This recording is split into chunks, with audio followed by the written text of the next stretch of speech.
3, so we're going to tackle about the transformation. So transformation in geometry refers to moving objects in coordinate plane. So transformation is the bijection of a set itself with some salient geometrical underpinnings such as preserving distance, angles, or ratios.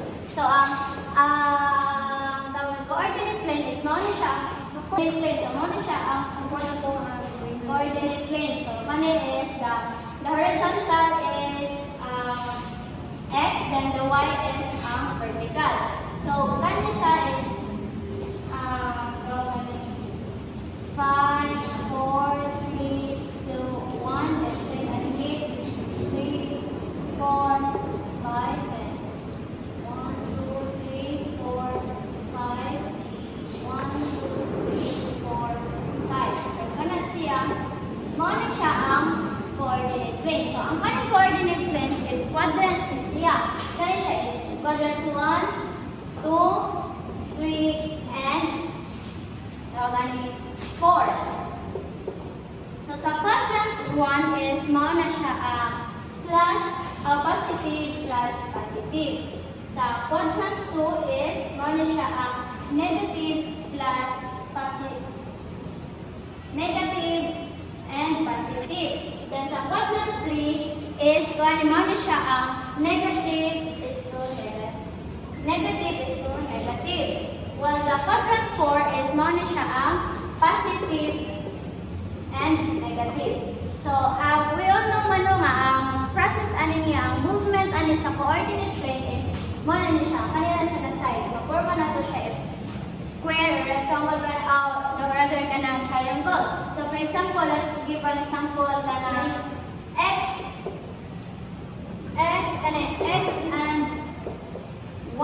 and y nga 4, 5. So 4, 5, x and y man positive x and y. So kanang 4 and 5. So gani siya. So muna siya ang transformation. Muna ang movement sa transformation. So then next is nanay mga kanang under sa transformation. Then my members will going to tackle about that one.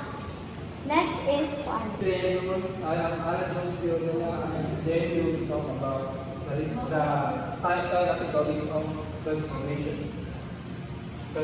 Rigid transformation does not change the shape or size of the object. And also, the non-rigid transformation changes the size but not the shape of the object.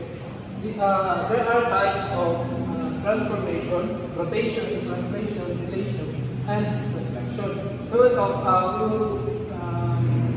know what are these transformations later on our reporters.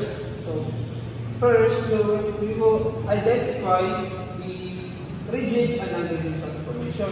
So as you know, rigid transformation does not change the shape or size of the object. So rotation, this is rotation, translation, and reflection.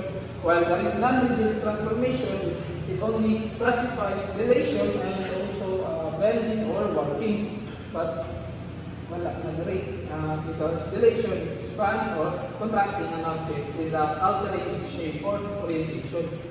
This is Angelo Santos. I will tackle about type of transformation. So first is rotation. So rotation is turning an object around a fixed point without changing its size or shape. So ang rotation is one place to another nga dili pwede mausab yang size or shape. Like for example, so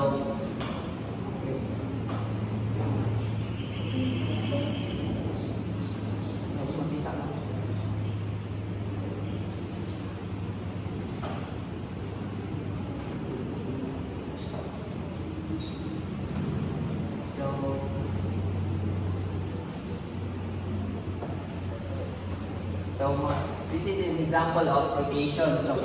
So then tama sa karang diagonal so pabalik siya, so papat siya at ibalik siya sa another place. So paano siya nabarog, but more gapon ang kuan size or shape na what na usab. So that's all.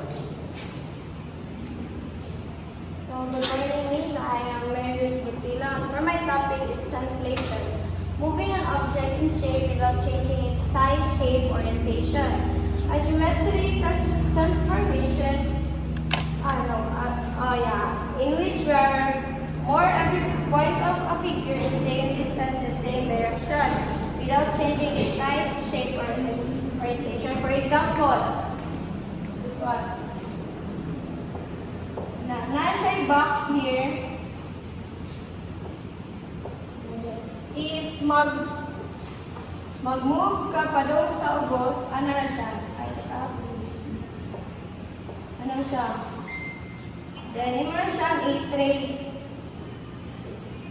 1, 2, 3, 4. Then, dapat, aripod, 4, 5, 6. Then, dapat, inig-abot mo siya diri, same na siya, inig-saka. Dapat 6 siya po siya each side. 1, 2, 3, 4, 5, 6. 6 siya each side. Mawala ang translation, moving an object in shape without changing its size, shape, or orientation. So next is dilation. Good morning, Miss. I am Eniel Tagoy, and I will be talking about dilation. So, dilation, expanding or contracting an object without altering its shape or orientation. So, dilation is like, pwede siya ma-expand but dili mo sa bang yung shape. Like for example, gani.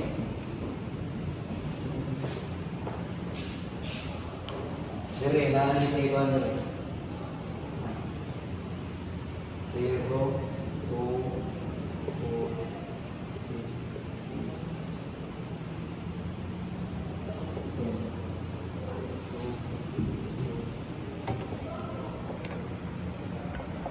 So for example, kani nga shape is kani siya kani.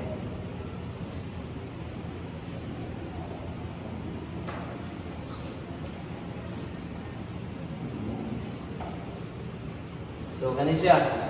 Pwede ni mo siya madako or mo gamay. Like pwede ni mo siya i-expand. Kani kano siya kanang A B C. So kaning pwede na mo siya madako into 0 to 10. Kani like for example na pwede na mo siya ma-expand or ma-compress, compress. Pwede na siya magamay, pwede mo siya madako. Pero dili na ma-exchange ang iyang shape. Mara.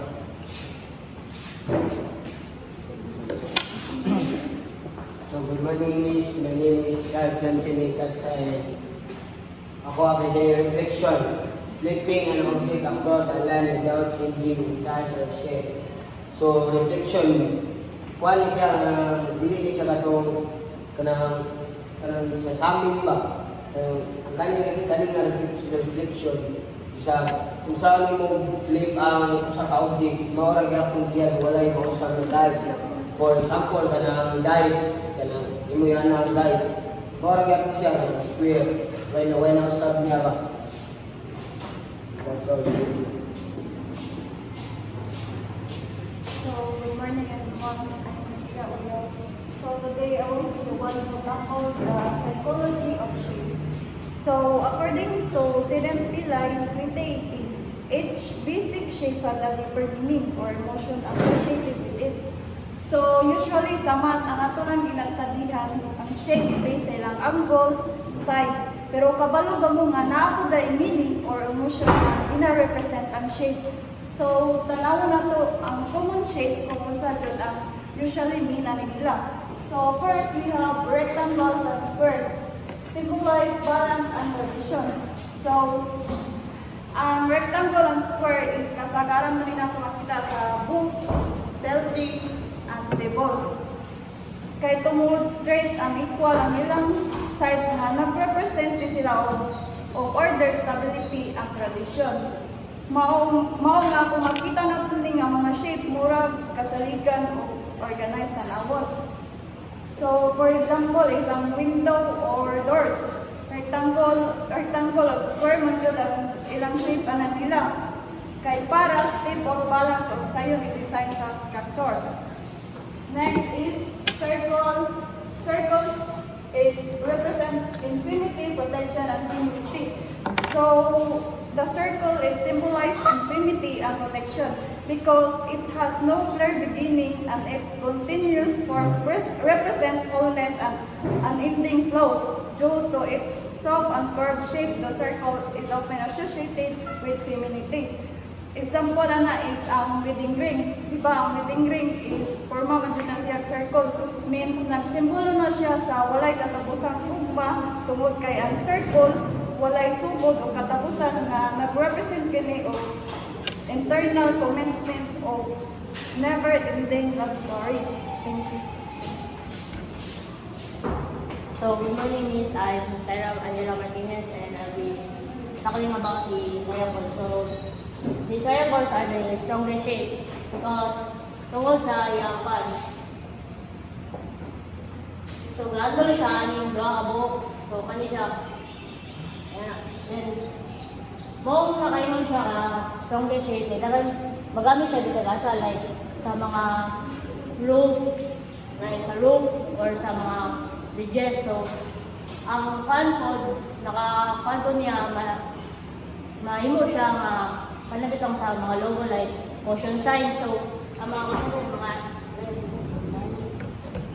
so, ang bridges, maong ligon siya kay tungod ang nakahold niya ang mga nasa ubos. So, like, example na.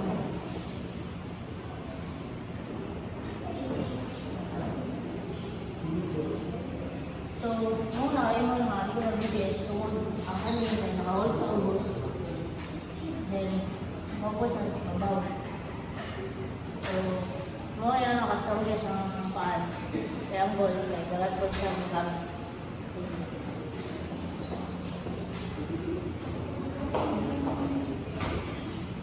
Good morning, Miss. I am Archaga Jocelyn. So I will be discussing the rhombus and hexagon. So, muna ang shape sa rhombus.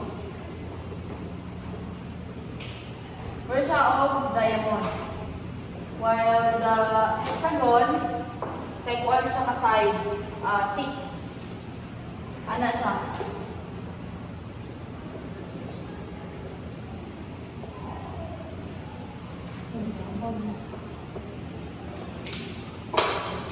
Rhombus, this shape looks like a diamond, and it gives a feeling of being lively and modern. So, rhombuses suggest vibrancy and modernity. Hexagons reflect unity and balance. So, hexagon, this shape has 6 sides, and also this shape that fits together perfectly like in honeycombs, which symbolizes harmony and teamwork. It often is used to represent efficiency, cooperation, and structure while still feeling natural and balanced. That's all.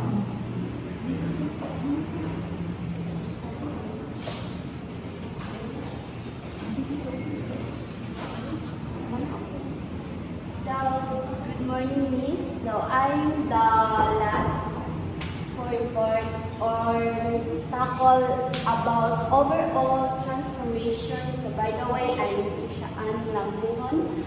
So, transformation, or we say geometric transformation, are both rigid and non-rigid. It plays a crucial role in altering an object's position and size within a coordinate plane. So, beyond those mathematical significance, shapes carry a psychological meanings that influence perception, such as rectangles or square symbolize balance and tradition, circles represent infinity, protection, and community, triangles convey stability, energy, and vibration, rhombuses suggest vibrancy and modernity, hexagon reflects unity and balance. Those shapes, or the ability to those shapes adds this to visual communication, showcasing the powerful interplay between geometry and symbolism in conveying complex ideas and emotions. So that's all about our topic of transformation or geometric transformation, and thank you.